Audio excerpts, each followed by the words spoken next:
verdad Deportistas con Propósito se unen al sentimiento, al pesar de esta familia. Le decimos que lo sentimos mucho, que estamos unidos. Deportistas tienen muchos ciclistas y de verdad queremos hacer un llamado a la conciencia de los conductores. Aproximadamente en este año llevamos unos 17 muertos en carretera y no puede ser posible que algo para hacer deporte, que andar en bicicleta en este momento se convierta en algo de vida o muerte. Necesitamos de verdad hacer conciencia. Los ciclistas tenemos familia, somos esposos, somos padres, somos hijos, somos hermanos y en nuestra casa siempre nos esperan. Así que hagamos las paces en la carretera. 1,5 metros es lo que necesitamos de espacio si usted nos quiere rayar.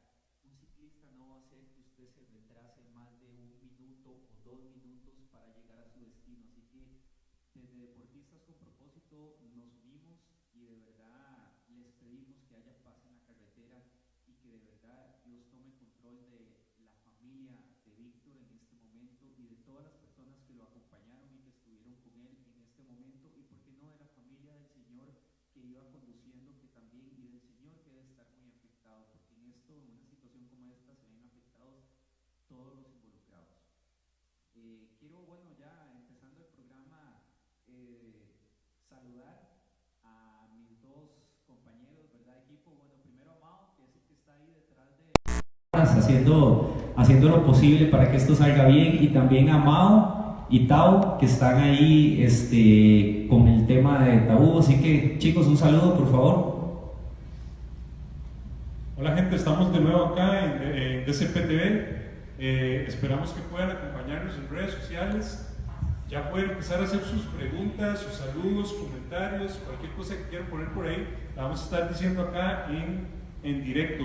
Recuerden que también vía Twitter pueden utilizar el hashtag DCPTV Live, y vamos a poner acá en esta pantalla todo lo que ustedes publiquen con ese hashtag. José. Gracias, y gracias a todos por estar ahí con nosotros. También importante, compartan el link o como quieran compartirlo para que mucha otra gente pueda unirse a este diálogo y vayan pensando algunas preguntas que puedan hacer, temas tabú que puedan aportar a un diálogo bien chido. Así que nos vemos en un rato también. Nos dejamos con Mike y con Cristian. Bueno, ahora sí, quiero presentarles a mi muy buen amigo, a mi compa. Yo sé que cada vez que uno va a presentar dice eso, pero en verdad Cristian sí es mi amigo, es mi compa. Así que, Cris, muchísimas gracias por estar aquí, gracias por aceptarnos la invitación, por arriesgarse a venir a esto, ¿verdad? Así que, Cristian, bienvenido. No, muchísimas gracias, Mike, a José, a Mau, a Tavo, pues, que son amigos de hace mucho tiempo en realidad y que hemos sido parte de esta familia de Deportistas con Propósito. Así que, más bien, muchísimas gracias por tomarme en cuenta y en lo que pueda, pues, colaborar. Para mí va a ser siempre algo muy positivo. Ok, Chris, vos ves que tenemos aquí un Jenga, ¿verdad? Entonces, parte de las reglas del juego, parte de la entrevista y como queremos hacerlo de una manera diferente, ¿verdad? Entonces, la idea es que vos y yo nos vamos a echar una mejillita de Jenga mientras estamos pues conversando un poco.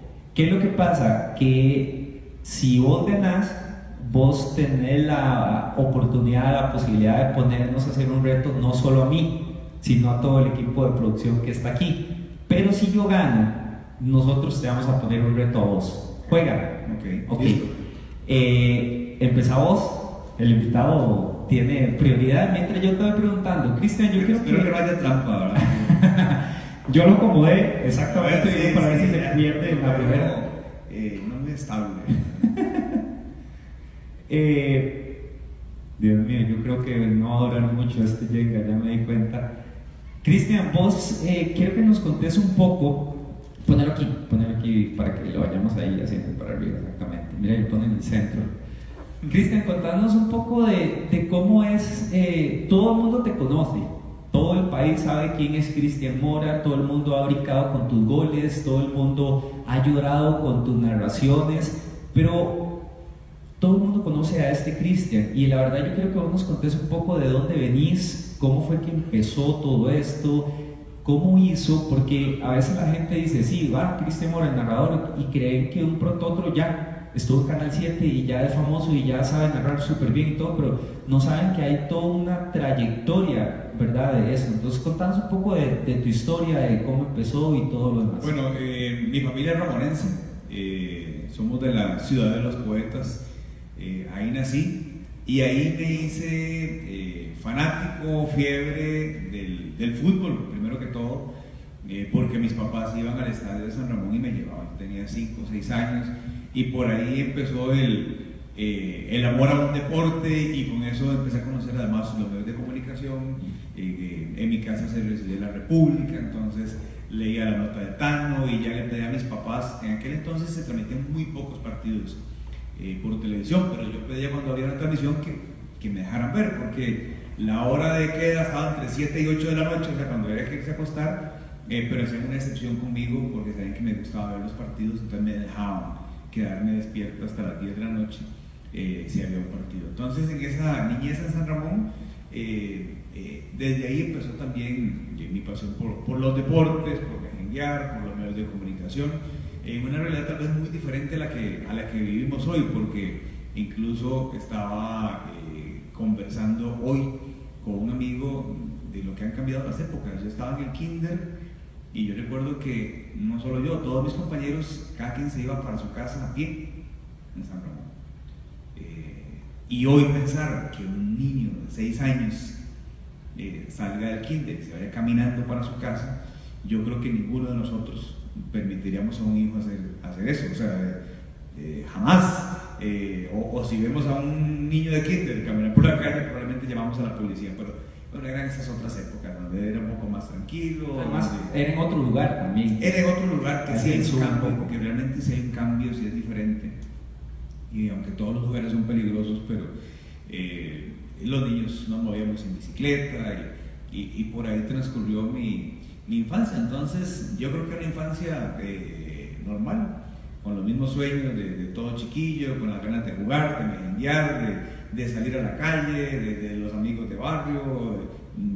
Yo digo que lo normal de un chiquillo, nada más que sí, desde muy temprano pues me nació esa afición por el fútbol y por los medios y por ir al estadio. Siempre iba al estadio a ver a jugar a Ramonense. Entonces 5 o 6 años ya podemos decir que ese esa afición. Tu equipo.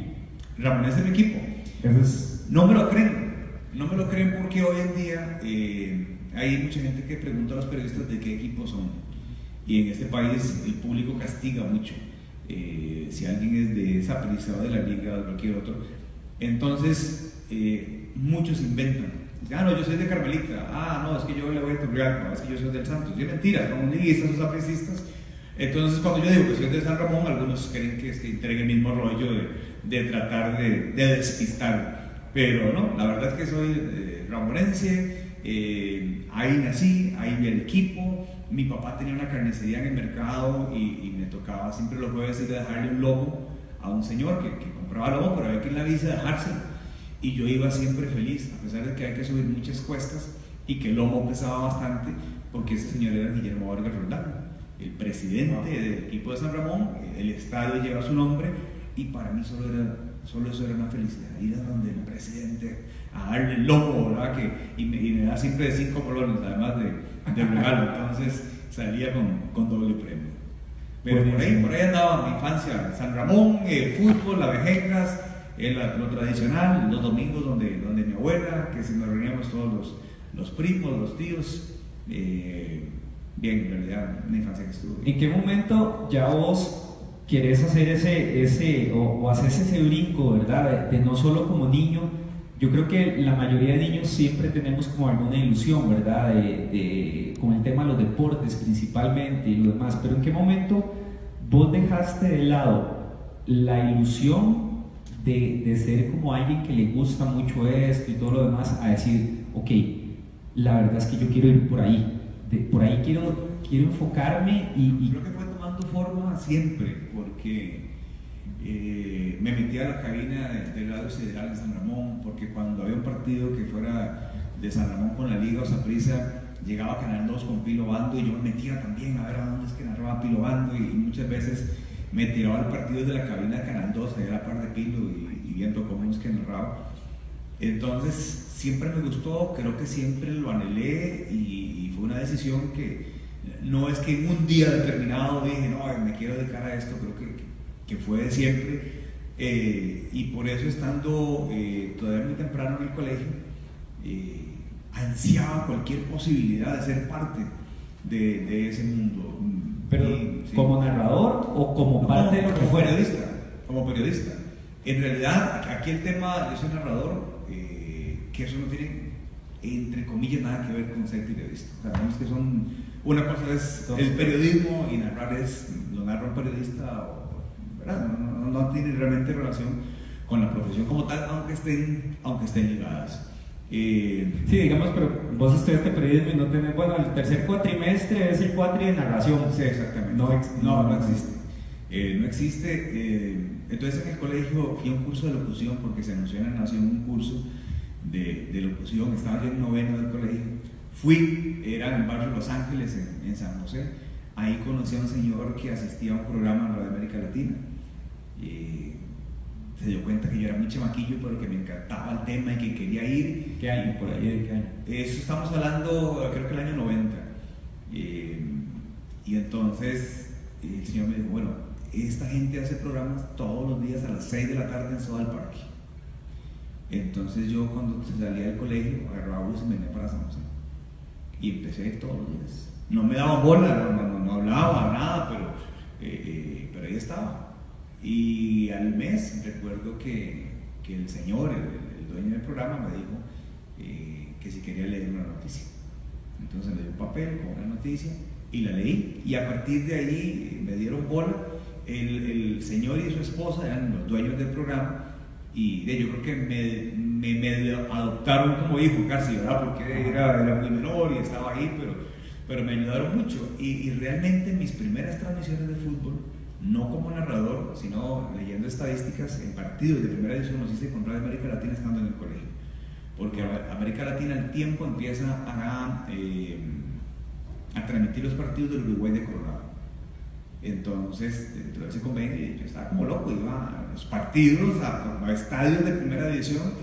Y ahí eras parte del programa, digamos. Sí, de parte de todo. Parte del grupo. Era algo muy pequeño, pero igual estaba ahí.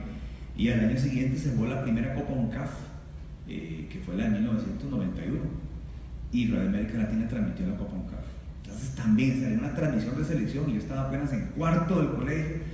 Fue lindísimo. Y para abreviar el tema, al año siguiente un día abro La Nación y leo que Berardo Herrera se va de Colombia Monumental y que van a abrir un grupo de deportes y que van a llevar gente nueva. Y yo dije, bueno, aquí puede estar mi posibilidad, ¿por qué no?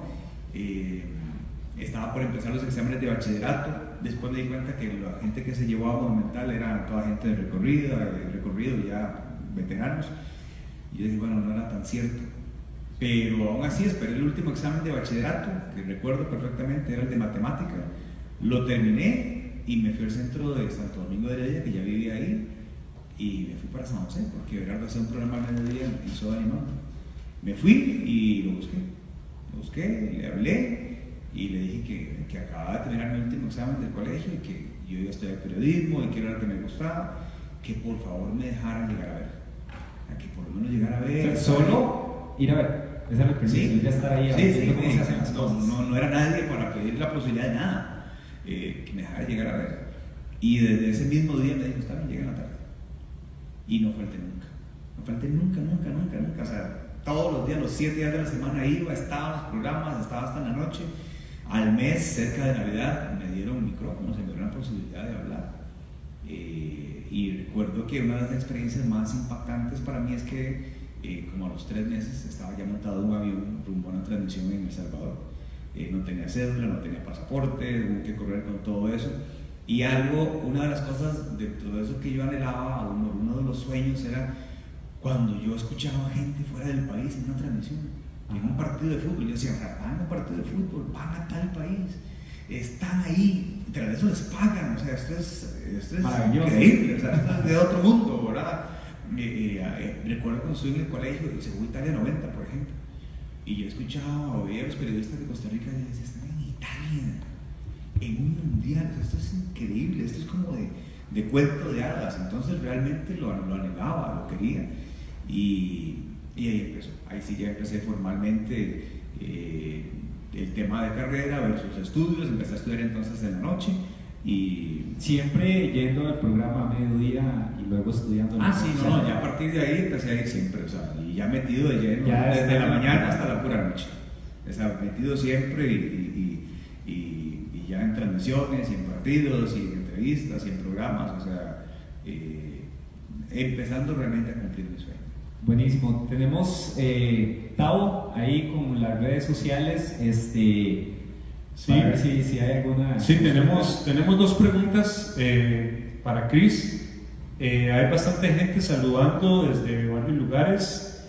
Tenemos, por ejemplo, a Tati Naranjo. Dice: saludos familia, acá voy camino al sur. Después preguntamos si creen que hoy Mike va a ganar. Entonces hay varias gente diciendo que está difícil, ¿verdad? Dicen que está difícil decidir si gana. Está como empate, ¿no? Está como complicado. No, ahí vamos. Después, una pregunta para Chris. Bueno, no sé si para que la conteste ya o más adelante. Es cuando la hace Carlos Cordero. Cuando narra partidos, ¿se sabe todos los nombres de cada jugador? ¿O cómo hace? ¿Los estudia antes o tiene un foro? Buena pregunta. Vamos a contestar esa porque me parece muy importante para inmediatamente después venir con el tema tabú, ¿verdad? Para abordar eso. Yo le iba a preguntar eso, Charlie se me adelantó porque yo decía, ok, tal vez con los de la CL, porque yo en algún momento se lo he preguntado, ¿verdad? ¿Cómo hace? Porque yo me he dado la tarea de ponerme a ver un partido y tratar de identificar cuál es el jugador que tiene el balón, y siempre los pifeo y siempre los digo al revés, ¿verdad? Mae, ¿cómo hace usted con los chinos o con los rusos? Hace las del pilo que dice que inventaba nombres, o ¿cómo hace para acordarse quién es, dónde está jugando, cómo tiene la bola? Porque no todos los partidos vos estás ahí en el estadio, ¿verdad? También hay algunos que vos estás viendo. A veces en el estudio, sí. Viéndolo como lo estoy viendo yo en mi casa. En realidad, esta pregunta me la han hecho mucho. Yo nunca lo he visto complicado y les voy a decir por qué. Cada equipo tiene 11 futbolistas. Bueno, primero, los del medio local y a nivel de selecciones, realmente uno los conoce. Yo creo que no solo uno, cualquier fiebre sabe quiénes son, entonces no hay mucho problema. Pero digamos que un equipo desconocido, son 11 futbolistas. Entonces son 11 nombres. Usted tiene portero, el portero se llama Michael. O sea, desde antes del partido sé que el portero es de Michael. Ya solo le quedan 10 récords, por decirlo de esa manera. Y el lateral derecho se llama Carlos, y es de pelo negro y estatura baja. Y ya usted se da cuenta que es el que va como lateral derecho. Y el rubio central, zaguero, José. Ya. O sea, realmente es muy rápido. Pero tú los vas identificando por la parte física. Por la parte física, alguna cosa. Hay una lista, obviamente, cuando se dan las alineaciones. Michael, número 13, José, número 2, Carlos, número 4, Mauricio, número 6. Entonces, el tema es agarrarlos así de una vez, o sea, agarrarlo rápido, pero no es tanto, o sea, son 11 personas, o sea, no es tan complicado. Cuando se dan casos así, que son los menos, porque en realidad casi todos los equipos se conocen, europeos, tiene que ser un caso muy extraño. La selección de China. Exactamente. Ahí sí hay que ver cómo es la cosa. Sí, primero todos lo que pasa es que como uno está metido en eso, no son igual. Como uno está metido en eso, tal vez no es tan complicado. Sí. Y el portero se llama Chi Hong-Soo, el arquero número 13. Y sí, ya Chi Hong-Soo, o sea, ya tiene que entrar aquí y quedó claro que ese es el portero. Entonces, obviamente, pues hay una labor de práctica que tal vez lo hace a uno un poquito más fácil, pero yo estoy seguro que cualquiera hace el ejercicio y se da cuenta que no es nada complicado. Otra pregunta. Sí, ya para pasar al siguiente tema tabú, mientras nosotros seguimos aquí jugando. Muy bien. Vamos, de hecho, yo saqué esta. Más Cristian, digamos, cuando vos estás en un estadio narrando es más sencillo porque usted tiene una panorámica más grande de lo que está pasando. Pero algunas veces vos estás en el estudio. Lo que vos estás viendo para narrar es lo mismo que estoy viendo yo en mi casa, al mismo tiempo, con la misma dimensión. Exactamente lo mismo. ¿Cómo haces vos? Porque a veces yo he visto y te he escuchado donde vos decís, no sé, falta o al árbitro, y yo nunca vi que el árbitro vaya al ratito sí para, ¿verdad? Porque, o sea, no sé si es que usted va como adelante y ya sabe más o menos cómo que podría es pasar. exactamente lo mismo que cuando se dice que alguien escucha y alguien oye, que son dos ejercicios diferentes y tal vez el sonido es el mismo. Uno está más atento a lo que está pensando, sí, y uno está viendo todo, y en una jugada, si se ve línea, uno está tratando de verlo y no solo está siguiendo la bola, está tratando de ver todo. Va siendo algo parecido, pero sí, cuando es desde el estudio es la misma imagen que está al aire en cualquier televisor, en cualquier pantalla, eso es lo que está viendo uno. A mí particularmente me gusta obviamente el estadio, o sea, el estadio que captura más el ambiente, las sensaciones, ve uno otras cosas. Igual tengo que tener la pantalla, o sea, igual tengo que tener la pantalla. ¿Por qué? Porque hay repeticiones, porque tengo que saber exactamente qué es lo que se está tomando. Yo no puedo estar narrando una jugada y tal vez el camarógrafo está con el técnico, porque no sé, estaba discutiendo con el cuarto árbitro, y entonces yo no puedo estar narrando si la toma está con el pleito del entrenador. Entonces, aunque esté en el estadio, sí tengo que tener el monitor, la pantalla, para saber siempre qué es lo que está ahí. Perfecto, vamos a pasar con José Tavo para el tema tabú. Cristian y yo vamos a seguir aquí con el partidito Yenga, y cuando volvemos vamos a hablar de mundiales, viajes, cosas muy chivas, cosas un poco no tan bonitas, y tal vez dejar a un lado el Cristian Mora de Canal 7, de tus programas, y entrar un poco ya más al Cristian Mora, esposo, papá, deportista y todo lo demás. Así que, José Tavo, vamos con ustedes con el tema tabú. Gracias, Mike. Está buenísimo el tema para hoy. El tema es: ¿por qué somos violentos en redes sociales? Eso nace a raíz de un día de estos que estábamos conversando, ¿verdad? Estábamos comiendo y estábamos conversando sobre este tema. José, esto de una vez es una pedra. Yo creo que está difícil que se quite esa pedra, cualquiera de nosotros. Yo empezaría con lo que dijo Jesús: el que esté libre de culpa que tire la primera piedra. Bueno, si no es que ya hemos tirado un montón de piedras en realidad. Es decir, ¿cuántos de nosotros en el ámbito de las redes sociales somos un poco o mucho más violentos o atrevidos o más atrevidos a decir las cosas como que no tendríamos el atrevimiento de decírselas cara a cara a nadie más? Eso es, tenemos que hacer un corte aquí un momentito porque algo acaba de suceder allá en el set principal. Vamos a regresar porque y quiero preguntar quién fue el que decidimos que vamos a jugar a la mitad ya nada más. Entonces creo que Cristian se acordó de alguna merengue y pateó la bola. Gané. Y perdimos. Bueno, de ahí.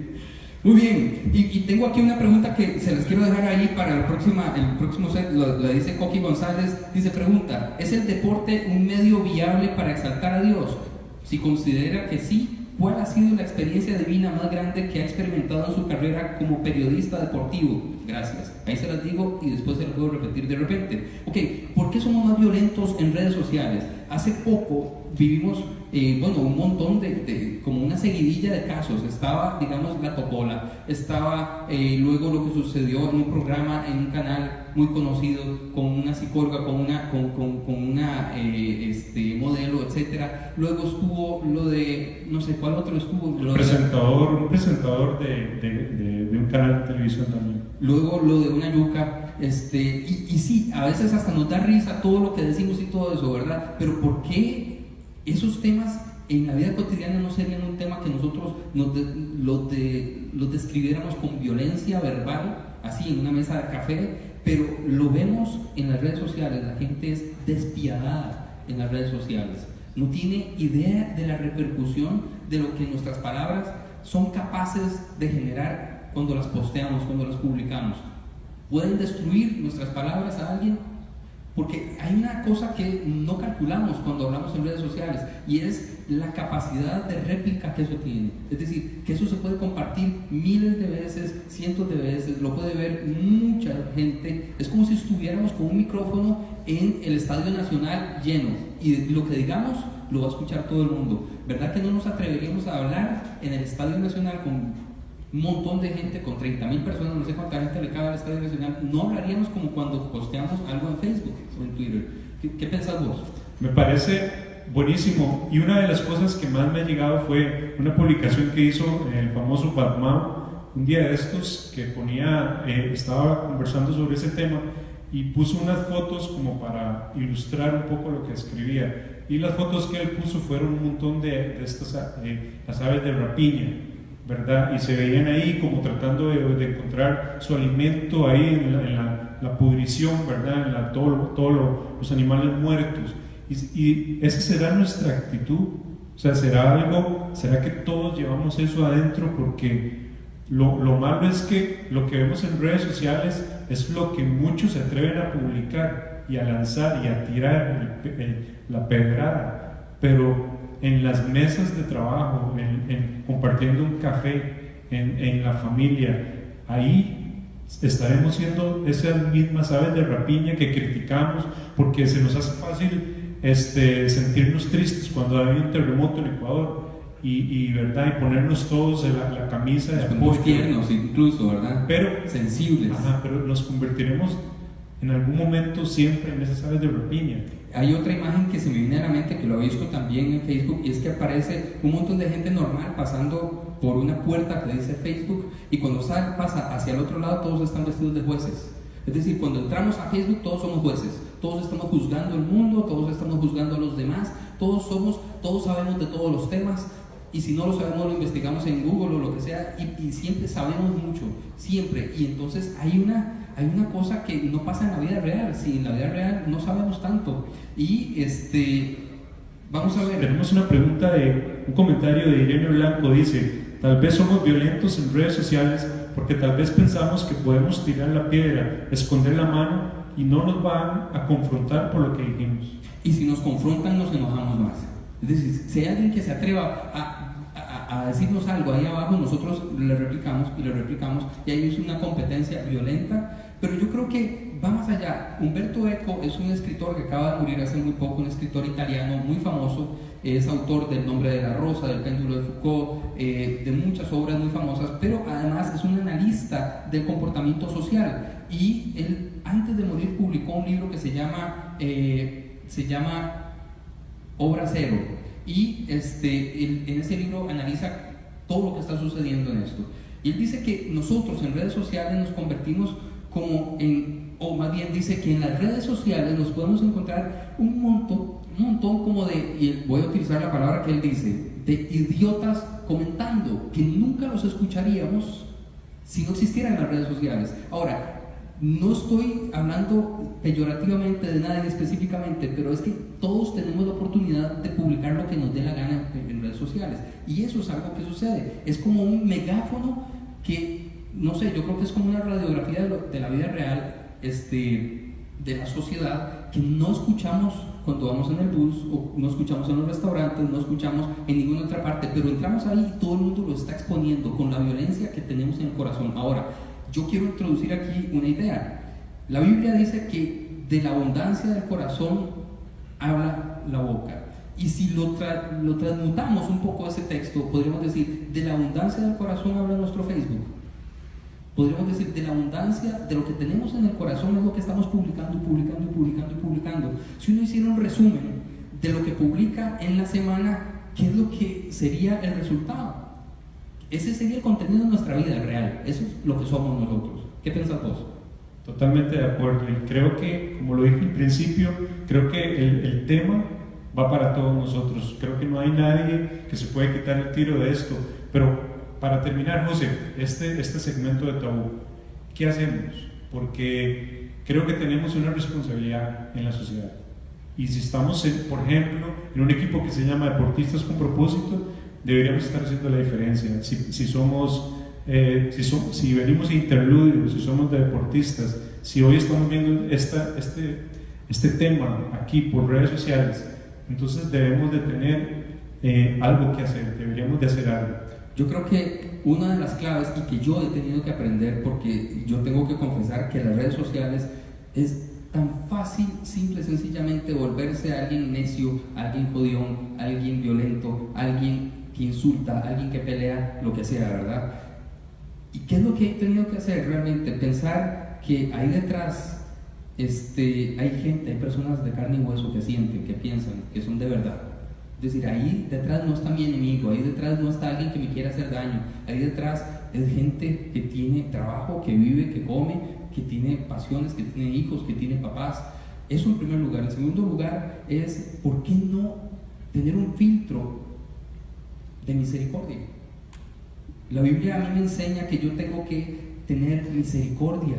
¿Y realmente estoy hablando con misericordia? Esa es una de las preguntas que yo me tengo que hacer antes de publicar. ¿Lo voy a publicar desde el hígado o con misericordia? ¿Y cómo cuesta? Esas dos cosas se me vienen a mí a la mente. Mike, seguimos. Buenísimo, chicos. Me parece demasiado chiva eso de misericordia. Creo que eso le llegó a Cristian, ¿verdad? En el corazón. Me acaba de decir que tuvo misericordia, que la verdad esto del Jenga va a quedar en el olvido, no fue un empate. Entonces, ahora al final conversamos un poco más con este tema. Entonces, Cristian, volviendo a lo nuestro. Usted dijo que está encendido. Chicos, ¿tienen un micrófono ahí para Cristian? Gracias. El que ganaba, ¿verdad? Si yo ganaba, decía, pongo las condiciones para todo el equipo de producción. Para todo el equipo de producción. Hoy mismo, ¿cómo es el tema? Cuando usted quiera. Si lo tiene ya, ahora al final lo suelta, si no, se lo guarda o lo ve y luego nos manda un pequeño video de... Antes, me pareció escuchar a José con una pregunta. Alguien preguntó sobre si en un viaje había tenido alguna experiencia. No, yo esto te quería preguntar. Quiero que en este bloque que viene conversemos un poco ya del tema, digamos, ya a nivel profesional, viajes, donde has tenido que ir, qué experiencias has tenido en viajes, algo muy enriquecedor, qué ha sido lo más bonito que te ha pasado, qué ha sido de las peores experiencias que has tenido, si en algún momento de tu vida, por algo, has pensado en renunciar al periodismo, a renunciar a narrar partidos, ¿verdad? O sea, estuviste un tiempo muy fuera del tema de narración y todo lo demás. Contanos un poco ahorita el Cristian profesional, programas de tele, programas de radio, qué haces, qué has hecho. Sí. Todo lo Bueno, demás. en este momento estoy con Canal 7 en lo que es narración de partidos, o sea, nada más para el relato de los juegos. Tengo un programa a las 7 de la mañana, noticias deportivas, que se llama 60 minutos, y en la tarde FXD, que también está en televisión con Eric Lones. ¿En radio? ¿Cuál radio? En 107.1, que es radio actual. Ahí están los proyectos.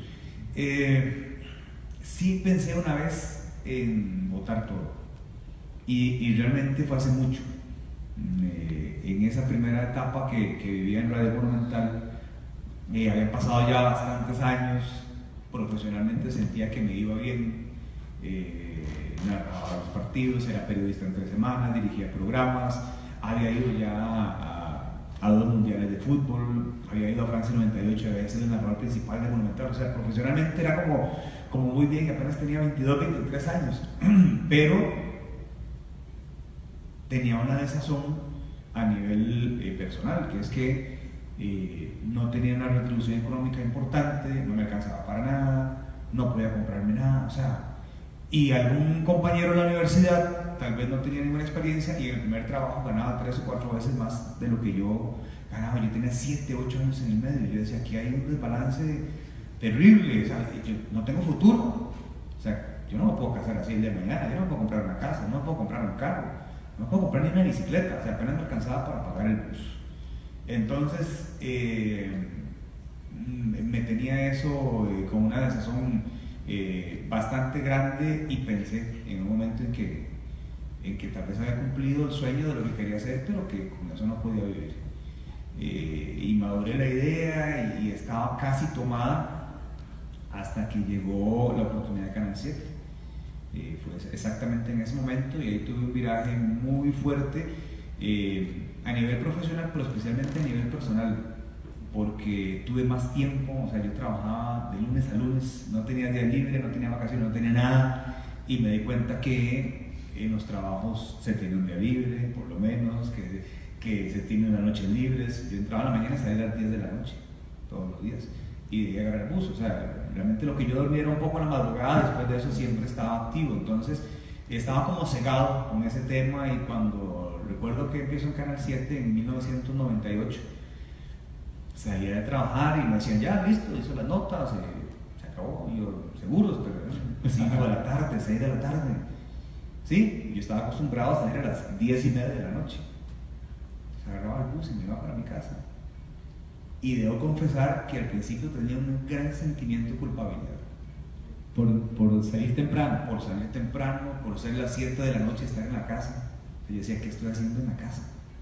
A las 7 de la noche.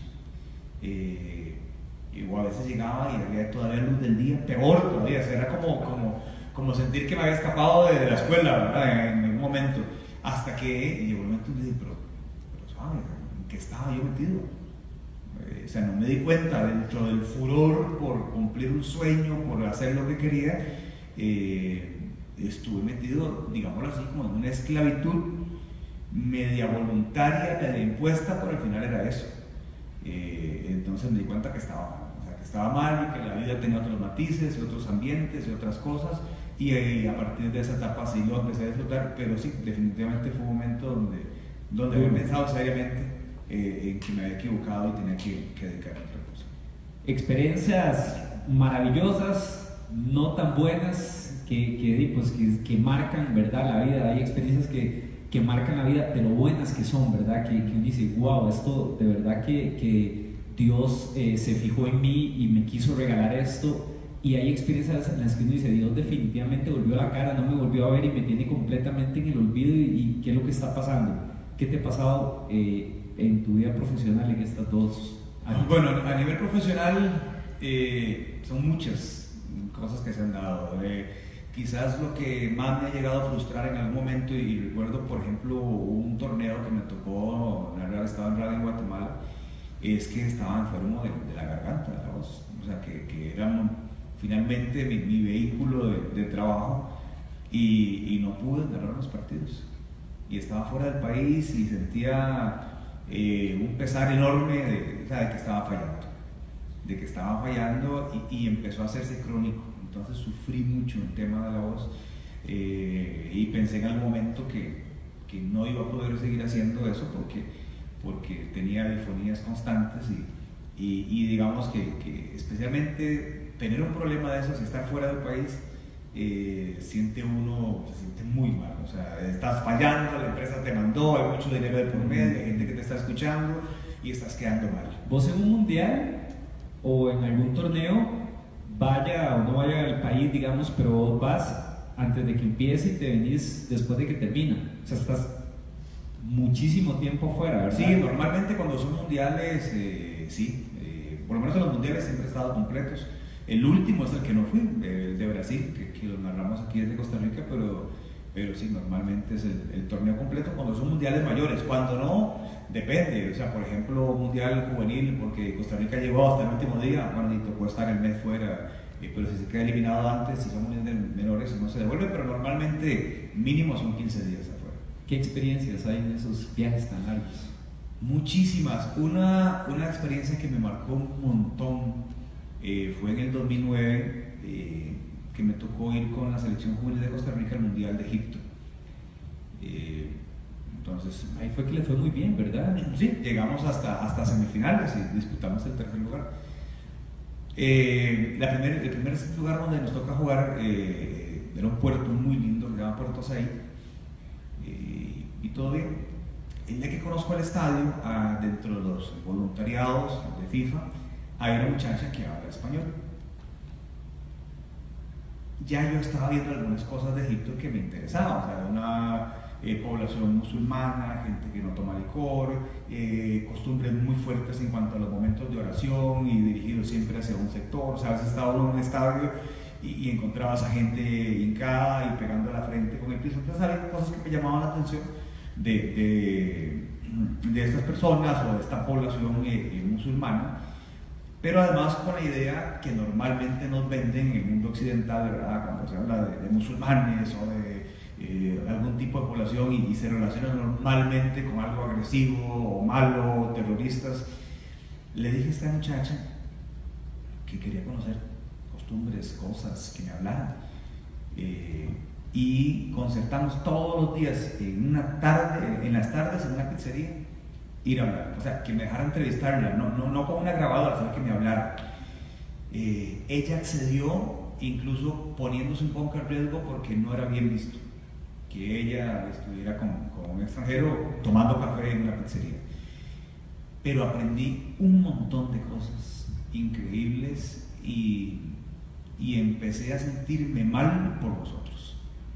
O sea, por cómo somos nosotros, por la forma en que pensamos nosotros, por cómo vemos la religión nosotros, por cómo pensamos de ellos nosotros, contrario a cómo ellos ven el mundo, a cómo ellos actúan, a cómo ellos respetan a los demás. O sea, sinceramente me sentí el malo de la película. Ya yo dije, juepucha, nosotros los latinos somos tan malos, ¿no? Y hablamos, y los musulmanes, y las guerras y todo. Y conoces a una persona de estas, y conoces y las costumbres que tienen, se compartan o no, pero no solo hay una ingenuidad muy grande para nosotros, porque nosotros casi todo lo vemos con malicia. Ellos no ven las cosas con malicia, son muy obedientes a lo que creen, pero además son bien intencionados. Y entonces fue como una lección, porque es cierto que a veces uno consume nada más las noticias o el material o lo que tratan de venderte de cierta parte del mundo o de cierta población o de cierta religión o de grupos extremistas, y se dan cuenta que tal vez los que estamos mal somos nosotros. No por creencias religiosas, no espiritualmente, sino por nuestra forma de actuar, incluso a nivel de religión, de Dios, de forma de actuar, de ejemplos. ¿Por qué? Por eso, porque nosotros somos malintencionados, somos más colmilludos, como para usar una frase muy típica.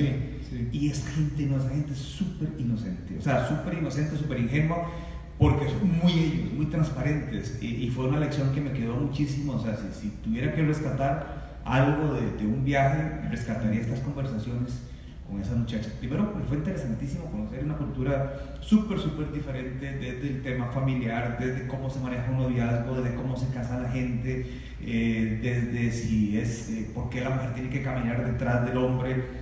O sea, cosas, reitero, que uno comparte o no, pero que son muy diferentes. Pero ante todo me quedó una lección: hay que tener cuidado cuando a usted le dice tal grupo, tal sector, o tal religión, o tal secta, sí, y resulta que es gente... Me parece, Cristian, que a veces eso pasa no solamente tal vez yéndonos tan largo. Veámoslo aquí. O sea, hoy vos contándonos tu historia, ¿verdad? A mí se me viene mucho a la cabeza este versículo que usamos en Deportistas con Propósito, José 1:9, ¿verdad? Mira que te mando que te esfuerces y seas valiente.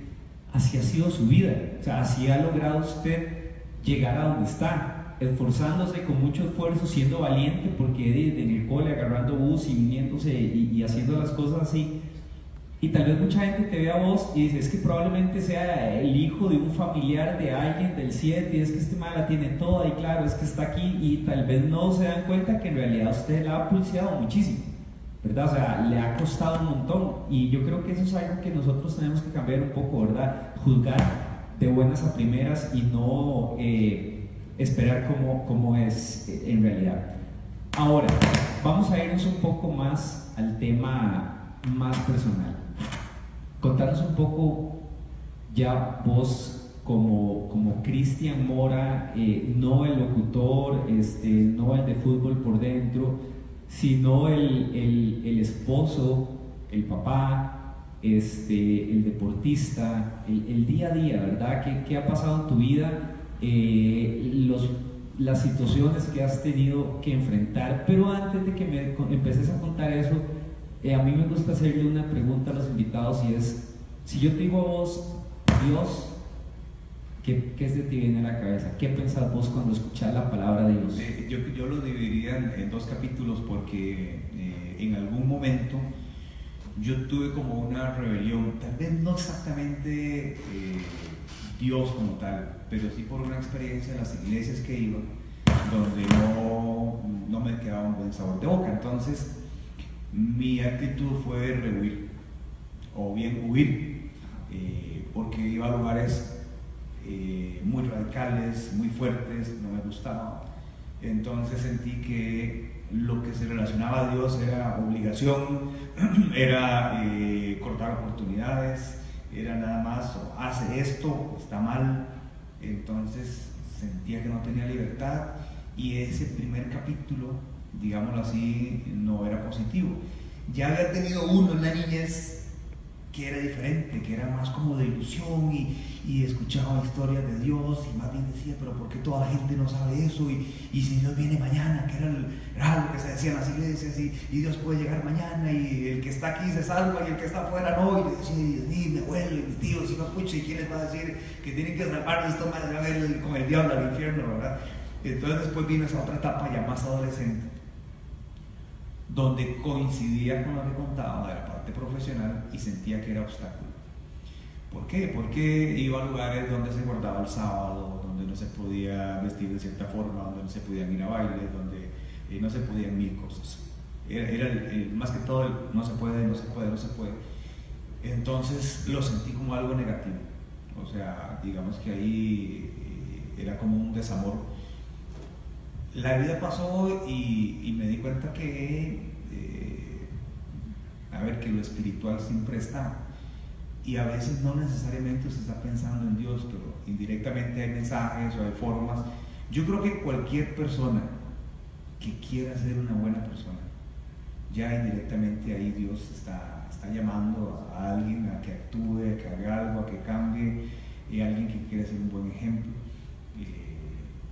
Entonces, dentro de eso, yo dije un día, todo eso es parte de Dios, o sea, de una espiritualidad, de algo cercano, y tomé un día la decisión de regresar,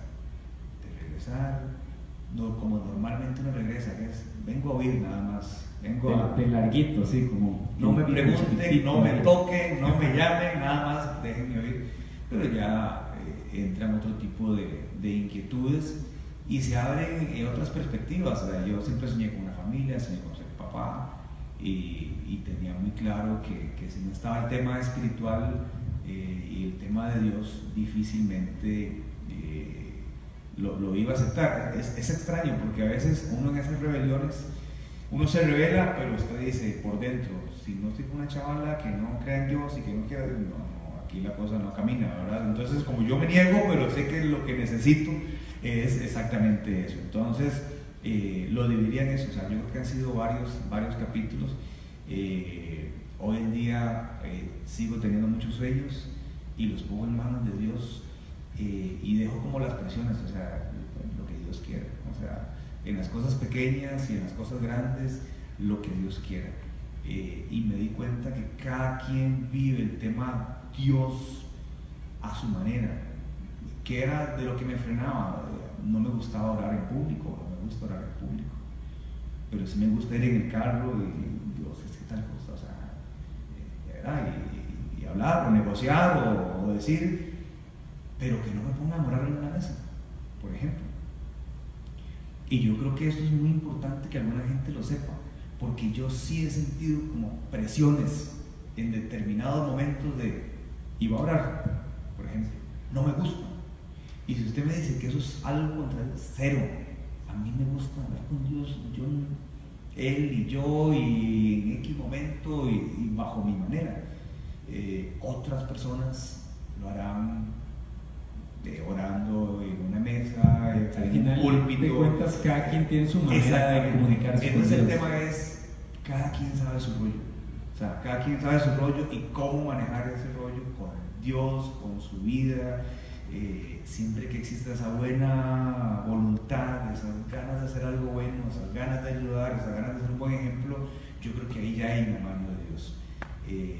Porque hay otros que podrán cubrirse bajo una máscara y el fondo tal vez no es ese. Entonces, yo creo que me quedó eso cuando escuchaba Dios es un amigo, hable con Dios como si fuera su compa. Yo creo que es parte de eso. O sea, bueno, es mi compa y como tanto yo trato de esa relación, si Dios la acepta, de la manera en que yo me siento cómodo y esa es la manera en que yo me siento cómodo. Cristian, ahorita, en este momento, contanos tu vida. Sos esposo, sos papá, acabas de salir de una situación ahí un poco complicada. Contanos un poco para que la gente conozca a ese Cristian. Al Cristian no el de la tele, sino al otro Cristian. Como decía, me casé, que era algo que anhelaba, me casé hasta los 40 años. O sea, en algún momento pensé que iba a estar en el eterno club de la soltería, pero no. Me casé muy bien, que yo creo que es algo importante. O sea, alguien, no solo estamos hablando de creencia, no solo eso, sino con actitudes y formas que lo saquen a uno adelante. Soñaba con ser padre y fui papá, o sea, tengo un hijo de 1 año y 5 meses.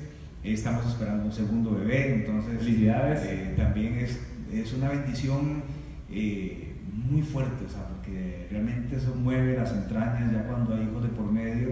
Las emociones son otras, las responsabilidades son otras también, pero definitivamente que la vida cambia. Entonces estoy disfrutando mucho la vida familiar, tratando de darle un lugar prioritario a pesar de que hay tanto de trabajo importante. Y realmente se puede y se logra, y digamos algunas cosas hasta momentáneamente he sacrificado con tal de disfrutar eso, porque muchas veces yo escuché la historia de qué exitoso fulano de tal en tal cosa, sí, bueno, mis hijos, no había que ser a mis hijos, pero ellos entendieron qué tal, y yo no quiero ser eso, o sea, poner prioridades. Y la prioridad ahora es un hijo, es una esposa, es una casa, y el resto es importante, pero es secundario.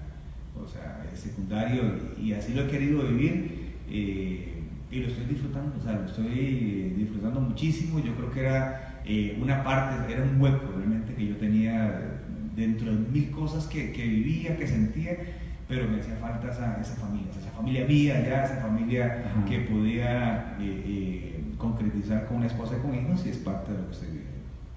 Una pregunta por aquí y vamos con Tao que tiene otra pregunta. Deportistas con propósito, ¿qué significa para usted? Deportistas con propósito significa algo muy pero muy lindo, porque cuando descubro deportistas con propósito a través suyo está relativamente empezando, o sea, era muy poca gente. Y recuerdo que conocí personas con las cuales tengo contacto hasta el día de hoy. Nunca había hecho deporte de esa manera, o sea, organizarme para correr o algo, o sea, lo mío era nada más mejenguear.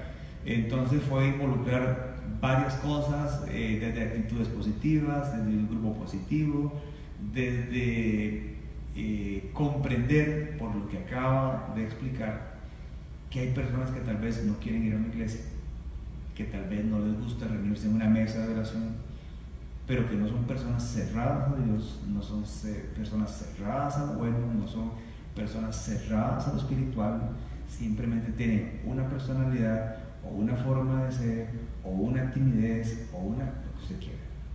Y yo creo que con deportistas se abrió una puerta muy importante de lo que a todos nos gusta, que es un grupo de amigos y hacer deporte.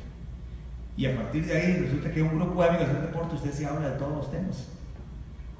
Habla de temas, llora sus penas, ríe las alegrías, pasea, disfruta y todo. Entonces, a veces hace falta ese grupo de amigos y ese deporte y esas conversaciones para acercarse a Dios o a lo espiritual o a lo bueno o salir de algo negativo.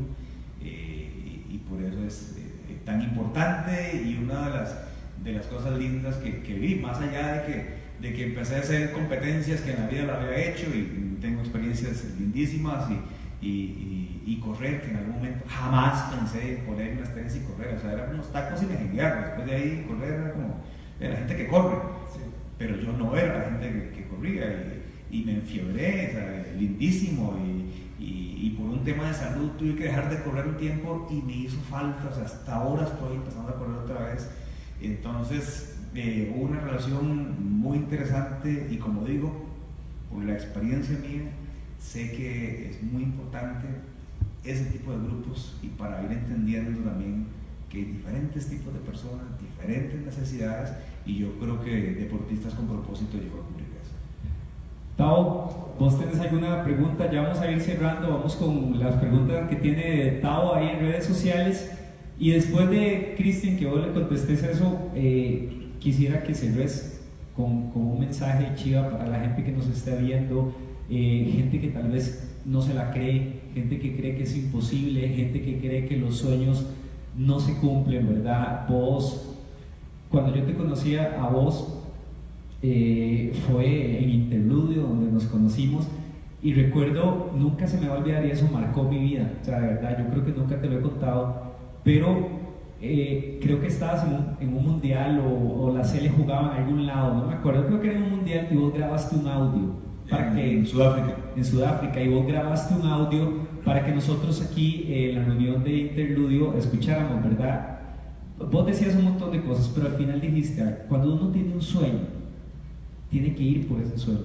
Vaya, por más descabellado o loco que uno crea, si usted quiere ser astronauta, bueno, agarre un bus, váyase a Liberia y pregúntele a Franklin Chan cómo hizo él para ser astronauta, pero haga algo, no se quede ahí. Mae, eso marcó mi vida, de verdad. O sea, he ido a buscar a Franklin Chan, no. Mae, en realidad, mae, me doy cuenta que todo se puede, pero hay que hacer algo. O sea, yo no puedo soñar. Están los soñadores que sueñan y sueñan y sueñan, ¿verdad? Y están esos que son los que agarran un bus, como lo hiciste vos, y se va a perseguir ese sueño, mae. Y de verdad hay gente que necesita historias como las suyas para darse cuenta que de verdad se puede. Tao. Ok, tenemos a Marisol Vega, que dice: excelente chicos, un periodista a quien admiro mucho. Y tenemos una pregunta demasiado buena de Coqui González. Dice: ¿es el deporte un medio viable para exaltar a Dios? Si considera que sí, ¿cuál ha sido la experiencia divina más grande que ha experimentado en su carrera como periodista deportivo? Gracias. Y aquí me despido de José, que nos acompañó en nuestro tema tabú. José, un mensaje final para toda la gente que nos está viendo. Bueno, no, nada más agradecerles por estar acompañándonos, compartan esto porque es una experiencia que la construimos juntos, y de verdad los próximos temas también los construimos juntos, temas de tabú, temas que a ustedes les interesen que se hablen acá. Entonces los invitamos a compartirnos sus ideas, sus sugerencias y sus temas que podamos desarrollar después. Nos vemos en la próxima entonces. Gracias, José. Cristian. Bueno, yo creo que sí, yo creo que el deporte, yo creo que cualquier actividad sirve, yo no diría que una experiencia divina, pero acabo de contar una experiencia relacionada a Dios y relacionada a religiones, o sea, y cómo nos separa. Entonces, yo creo que con esa experiencia, por lo menos a mí me marcó, o sea, de por vida me marcó y me marcó pensando en lo negativo que podríamos ser nosotros. Ahora que hablaban de Facebook y cómo se termina juzgando a la gente, bueno, tal vez hasta desde el punto de vista espiritual terminamos juzgando, señalando a los demás y termina siendo uno más, por decirlo de una forma popular, más malos que ellos. Y sobre el mensaje final, Mike, cuando usted habla de eso, lo que sucede es que les voy a contar algo. Yo era muy tímido, pero muy tímido. A ver, tímido ya exagerado, o sea, especialmente en mi niñez, adolescencia, sinceramente, o sea, yo no podía saludar a alguien por vergüenza, a mí ni siquiera me podían mencionar en el aula, me ponía rojo como un tomate, no tenía capacidad de saludar a alguien, etcétera, o sea, era absolutamente tímido. Entonces, cuando digo hacer algo, es que montarse un bus y ir a San José, que parece un acto muy sencillo, tal vez era una montaña gigantesca para mí. Entonces estoy seguro que para algunos la montaña gigantesca es otra cosa, y tal vez para ustedes cualquier cosa. O sea, probablemente a alguien se les deba decir: haga una maratón, voy a hacer una maratón, si subo las gradas y quedo jadeando, ¿verdad? Y tal vez para ustedes hacer una maratón es algo que ya vivió, y tal vez no una vez, sino 2 veces. Entonces, las montañas para cada quien son diferentes. O sea, tienen diferentes matices, diferentes sentidos. Lo que sí está claro es que parte del crecimiento de la ayuda son precisamente los momentos negativos. O sea, hay muchos no antes de conseguir el sí que uno quiere. Yo recuerdo muy pequeño cuando descubrí una revista deportiva que se llamaba Triunfo. Me encantaba, o sea, y quería verla y esperaba todos los miércoles para tenerla, pero costaba 50 colones, que era lo que mis papás me daban por semana. Y descubrí la Triunfo y los 50 colones eran esperando el miércoles para comprar la Triunfo. Y yo recuerdo que una vez mi papá me dijo, hasta con cierto pesar, es que un pedazo de papel, ¿por qué no se compran unas frutas, una manzana o algo para la escuela cuando va? Y digamos que era como no sigue haciendo eso, o sea, ¿para qué lo gastan en esa revista? No tiene sentido. En el colegio, en cuarto del colegio, recuerdo que se hizo una pregunta de qué quería hacer. Cuando vayan a la U, ¿qué fulano tal cosa, la flor? Yo dije periodista. Y ese profesor después llamó a mi mamá. Le dijo, vea señora, es importante que hablen con su hijo, parece que él está equivocado, quiere ser periodista. Él es muy tímido, él no habla, él no se relaciona con la gente porque le da vergüenza, se está equivocando, mejor que hablen y busquen. Y un tercer ejemplo, la primera vez que me toca narrar, que me ponen a narrar el Monumental, me emociono por la oportunidad que fue inesperada y narro unos partidos y duro un mes y estoy narrando y ya iba a diferentes juegos y un día mi jefe me dice, delante de todos, no vuelve a narrar, usted no sirvió para narrar. Y con regañada por medio porque me faltaba A, B, C, D, me faltaba todo y no tenía sangre y no tenía voz y no tenía nada y el tema ahí murió y para mí murió. Y un año después, más por un accidente que por otra cosa, en medio mundial de Estados Unidos 94 me toca narrar porque habían 3 horarios diferentes de partidos y solo habían llevado narradores y eso no lo habían contabilizado en la radio y dijeron, Cristian narró hace un año, se tira. Yo estaba en San Francisco, el jefe estaba en Dallas, me llamaron, me dijeron, pasa tal cosa, no podemos mandar a traer a alguien de Costa Rica y narra, pero como una medida emergente.